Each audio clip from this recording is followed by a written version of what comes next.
திரும்ப திரும்ப ஒரே வீடியோ அப்லோட் பண்ணுறேன்னு கடுப்பாகக்கூடாது. இன்றைக்கி நம்ம ட்ராவல் ரிவ்யூ பண்ண போகிறோம் 8 நைட்டு 11 மணி வரைக்கும் இந்த பஸ் ஸ்டாண்டில் பஸ் இருக்குங்க. எனி டைம் 2-3 பஸ் நின்றுட்டே இருக்கும். என்ஜாய் காலனி கிளம்புது, 45 விவேகானந்தரிடம் போவோம். பட் இன்றைக்கி என்ஜாய் காலனி போகும்.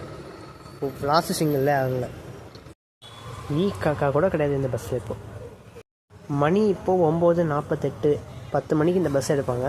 போகலாம். சாரிங்க, ஒரு சின்ன மிஸ்டேக்கு. இந்த பஸ்ஸு பிராட்வே போகிற பஸ்ஸுங்கிறது நம்ம ஊருக்கே தெரியும். ஆனால் இன்றைக்கி லாஸ்ட்டு சிங்கிள் நைட் டைம் அப்படிங்கிறதுனால கைவேலி வரைக்கும் தான் இந்த பஸ் போகும். தொட்டில் நான் உங்களுக்கு காட்டுறேன். இதுதான் அந்த தொட்டில். இப்போ புரியுதா? கண்ட்ரைக்டரு பேசிகிட்டே வந்ததுனால நான் வீடியோ எடுக்கலை. கைவேலி ரீச் பண்ணியிருக்கோம். இதில் நம்ம லெஃப்ட்டில் போனால் புழுதிவாக்கம்